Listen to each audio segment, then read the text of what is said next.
Dear students, आज हम पढ़ने वाले हैं ग्रामीण अधिवासों के उद्भव एवं विकास को प्रभावित करने वाले कारक। तो देखिए, मानव अधिवासों की उत्पत्ति, विकास, अवस्थिति, आकार, विन्यास व आदि कारक निम्न कारकों से प्रभावित होते हैं। पहला है प्राकृतिक कारक। प्राकृतिक कारकों में निम्न कारक प्रमुख हैं, जैसे जलापूर्ति, समतल भूमि, सूर्य की धूप एवं ढाल, जलवायु, उपजाऊ मृदा, प्राकृतिक वनस्पति।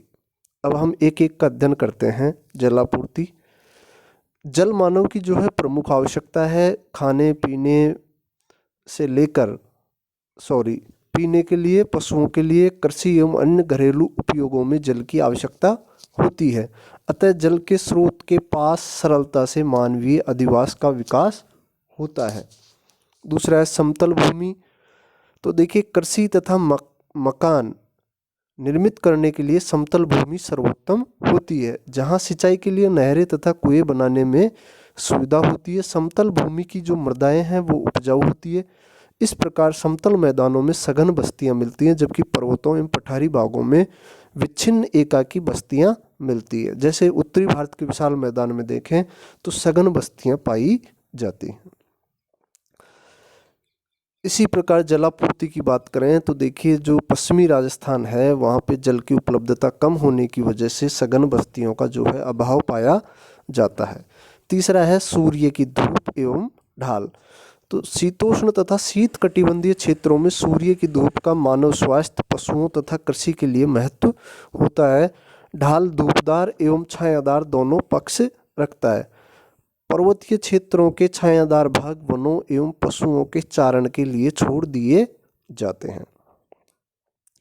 अब बात करते हैं हम जलवायु की।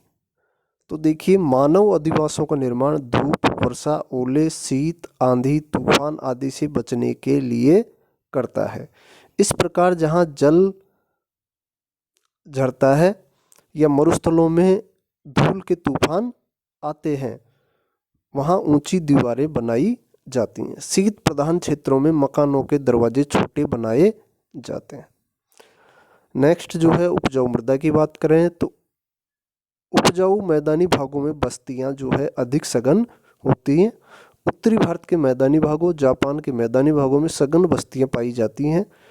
मिस्र की 85% जनसंख्या, उसके 10% मैदानी भाग समुद्र तटीय तथा नील नदी घाटी के में वास करते हैं। इसके विपरीत अनुर्वर पठारों तथा पर्वतीय भागों में अधिवासों का कम विकास होता है।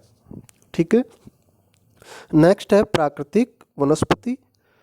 तो ग्रामीण बस्तियां प्रधानतः कृषि उद्योगों पर जीवन निर्वाह करती हैं तथा घास के मैदानों में कृषि को अधिक प्रोत्साहन मिलता है। अतः यहाँ सघन अधिवास मिलते हैं। ये तो हो गए अब तक पढ़े अपन ने प्राकृतिक कारक। अब बात करते हैं आर्थिक कारक। तो जीवन निर्वाह के लिए अपनाए गए आर्थिक साधनों तथा व्यवसायों के आधार पर ही गांव या नगरों की स्थिति, आकार तथा मार्गों व मकानों का निर्माण होता है। देखिए, जहाँ कहीं उद्योग धंधे वगैरह लगे हुए होते हैं तो वहाँ भी जो है सघन बस्तियाँ पाई जाती हैं।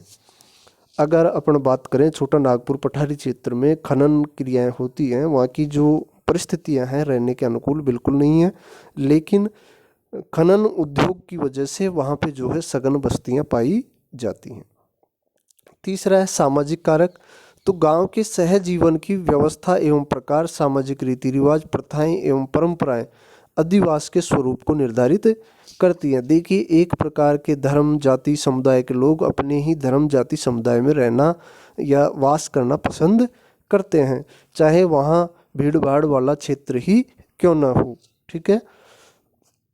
नेक्स्ट जो है सांस्कृतिक कारक। तो अधिवासों के विकास, प्रकार तथा स्वरूप धार्मिक विश्वास, शिक्षा, विज्ञान एवं प्रौद्योगिकी के उन्नति के स्तर आदि से नियंत्रित होता है।